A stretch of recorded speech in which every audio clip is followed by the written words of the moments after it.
This one's going to be a long one. We are going to go through every single card that we picked up here at the National. But I figured I'd talk about my experience at the National while going through these. Have some fun, show off all the things that we picked up. Also talk through some of the details. How much money did we spend? Things that I liked this year, things that I thought could be better, what I'm looking forward to next year, etc. So we're going to just fly through this. I've got a full 3-row box plus a ton of slabs, so it's going to be a minute. But overall, I would say that this year's National was a ton of fun. Did it have some challenges? Of course it did. But any massive event like that is going to have something that is a challenge. I know you have probably heard about the Wi-Fi, about the bathroom situation, about the traffic. The food is another one. The food was great. Really, really nice people. It's just there was too much. Super cool one here, by the way. Great to meet Jesse, sports card boy. Love that he had his own card. So it was all really, really good food, but the lines were just crazy, crazy long, which just makes it tough. If you're looking, I heard people waited in line for an hour plus, if not 2 hours. So that can make it a little hard when you are trying to obviously go and see the show and do things, not stand in line for the bathroom. So before I get into some more specific thoughts on the show itself, I do want to talk about how much I spent. I want to have complete transparency. I've got my notes right here. On all of these cards that you guys are going to see, I spent a total of $5,470 on these cards. So I'm not positive exactly how many cards I ended up with. By the way, this Ellie, I think the deal of the National potentially, like $25 on this, numbered out of 44, only one listed on eBay, and it's listed at like $350. I got to get mine sold. I'm going to list hopefully some of these cards soon. A lot of these are obviously going to come towards an auction near you, over on Whatnot, hopefully. But grabbed all these cards. Now, that's not the only money that I spent on cards. I did also spend $1,600 on wax. Now, that's boxes of cards that I bought in order to get some of these cards, like these National packs. Now, I didn't hit anything cool. That Dylan Cruz, I got in a trade, numbered out of 5. But in order to get some of these exclusive National packs, exclusive National cards, we had to spend that $1,600, on just boxes of cards. So that's part of the experience. It's part of the fun. It definitely gets to be expensive, no question.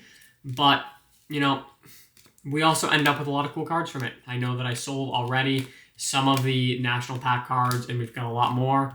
Awesome Ethan Salas. We used that to get a Leaf National pack, which our packs were kind of duds, unfortunately. But a lot of cool cards. We obviously tried to pick up some lots. Trade night was really where it was at for picking stuff up. Trade night and honestly just day one of the National. Picked up some really solid bulk lots there. But after that, it was definitely a little tough in terms of picking up cards. We did well. I bought stuff every single day. There's no question there. But I definitely could have gotten more.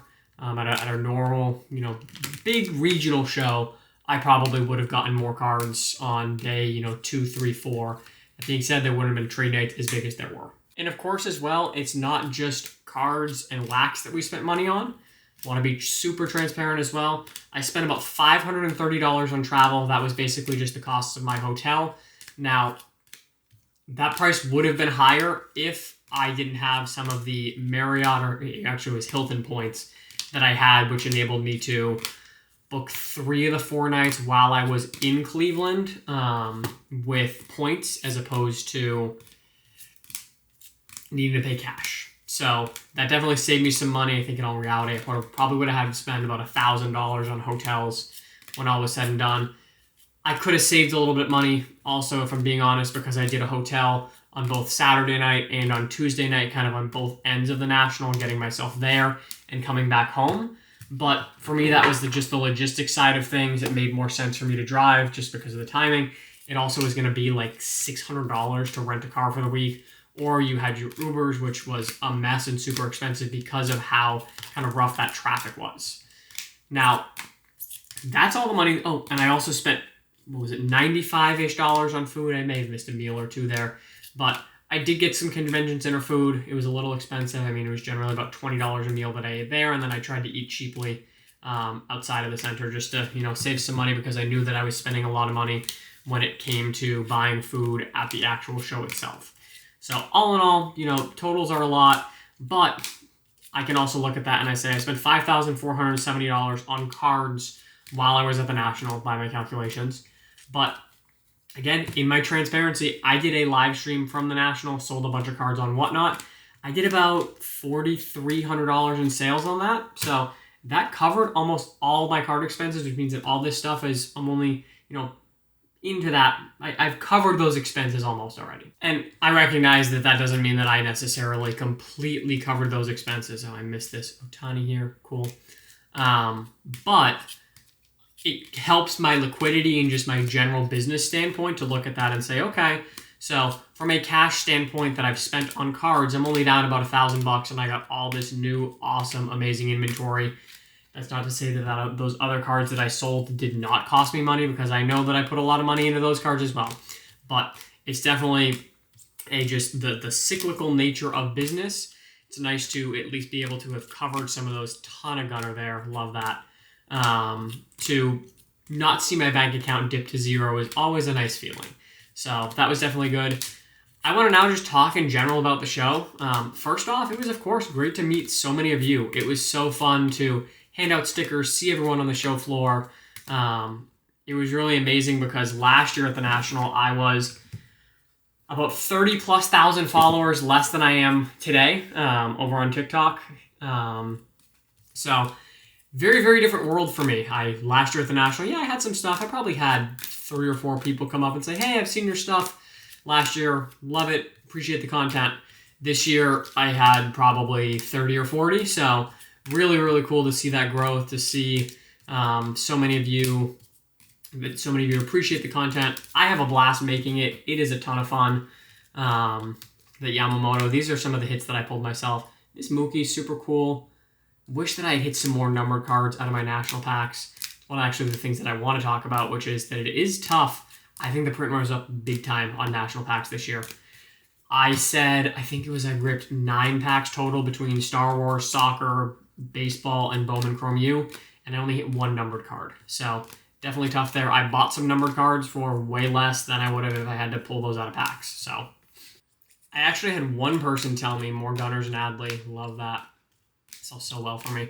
I had one person tell me that they actually heard that there was not enough sealed boxes of baseball cards on the show floor to cover all of the packs that Topps made. So that just kind of shows how up the print run I think was this year. The packs are always a ton of fun. As you saw, I spent a lot of money trying to get some of those packs because they are a fun rip every single year. It's part of the experience, part of the fun, but it is a bit of a shame that I was not able to grab anything or hit anything cool, because it's always fun to hit something big, right? I also will be honest, while I did not do, as I said, the best on picking up stuff on the show floors maybe I had hoped, I am coming home with a lot more inventory than I thought that I was going to. So definitely pleased on that end. Some really, really cool stuff. Overall, the National is such a fun show and fun experience.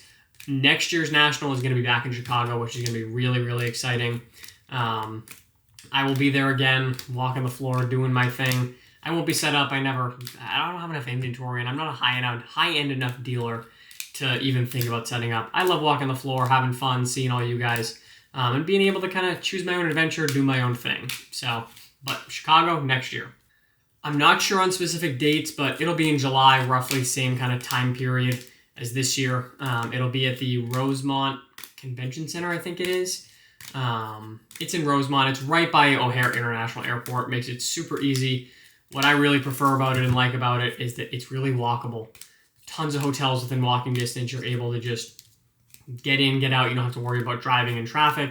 There's also a mall that's right across the street that has a big food court, tons of different food options, which saved me last year a bunch of money, not having to think about having to buy different, convention center food, wait in line. I like stuff to be maybe a little bit healthier. I definitely am feeling eating the way that I did the past 4 or 5 days today, but what can you do there? Especially when you can't really go anywhere. So one of the things actually that I didn't talk about yet, which is, it's a really interesting thing that everybody with VIP paid for parking, but they ended up not charging people for parking because it was just such a mess and they didn't have enough parking on site. So Not sure if there will be anything that will come out of that, but just a kind of interesting reflection there. But last year, flew in, didn't really have to worry about parking. It will be interesting if I'm buying a ton like this again next year. My business obviously has very much so shifted to where I'm doing a lot of this, as you see, lowish end baseball. And if I expand into football and basketball, like I'm kind of hoping to over the next year or so to expand the business over on Whatnot selling singles, we may be buying even more cards. So it'll be interesting to see how we handle that bulk inventory, because driving here made it really, really easy that I just brought a bunch of boxes and could bring this all home with me. But that's, that problem of having too much stuff. One, it's a good problem to have, to be able to go to a show and buy that many cards and that much stuff at the same time. It's also something that we'll figure out. I, regardless, am going to be there. It, regardless, is going to be a ton of fun and a blast. The National is a show that is worth going to. They do a great job every year. You hear how positively I'm talking about it despite some of the challenges that it had this year. I had a blast. I'm incredibly excited for next year. Looking forward to seeing where we are next year. I'm really curious. Comment below, how many followers do you think we'll be at a year from now? I'm so curious. If we can, there's no way that we are going to 4x ourselves again. I mean, that would be insane. But if we double ourselves, that would be crazy in my mind. I wonder if we can do it. We'll see. But I'm going to keep making the content. It's a lot of fun. I do it for the fun. It's obviously great to make money, and I'm hoping to turn this into a full-time gig very soon here. But until then, we're enjoying it. And even when we do it, we're going to enjoy it. So if you're thinking about going to the National, Chicago next year, I do think that it's worth it. I had an absolute blast this year. I had a blast last year in Chicago, and I think that you would too. Obviously, comes with expenses. As I said, I showed you I spent the $530 on travel. Next year I'm gonna have flights, but I won't have gas, or I'll still have my hotel room. So definitely comes with costs, but it also comes with some benefits, as you can see by all of these amazing cards that I picked up. I gotta go through and count to see how many total cards we bought, which I'll tell you guys at the end of the video. And we've now at the point where we are down to just our slabs. So I try and buy a lot of slabs, try and get a lot of them, because I know people really, really like them for the stream. It's harder because obviously they tend to be more expensive. But you try and find stuff where you can, get the deals where you can. And I think we did some pretty good deals. I think we got some good stuff that the streams will like, and that I also feel like we at least did decent enough on to hopefully cover our bases. But time will tell if that slab has to be a new one. These are super fixed. They must have gotten those brand new. You can feel the weight difference. That's pretty funny. PSA said they were heavier, but feeling that difference, it's definitely noticeable. So these are upside down. Paul Skeens, one of the hottest names at the National, of course. Crazy hot, crazy popular. It was tough, as I said, buying on the show floor sometimes. A lot of dealers really were sometimes higher on prices. You got to find the right tables. That's one of the big tips, is find the right tables, find the right places that are willing to work with you, give out good deals.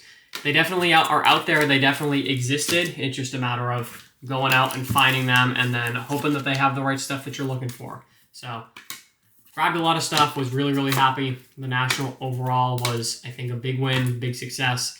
Let me know in the comments, now that we're getting closest to the end here, because there's the last end of the slab, then I'm going to count things up. What do you think your favorite pickup that I showed was, and are you going to the National next year? All right, and this is the result of counting everything up. Huge stacks, literally can't even fit it in. But every single card that I bought, we bought a total of 167. We came home with a total of 673 new cards here that are all baseball cards.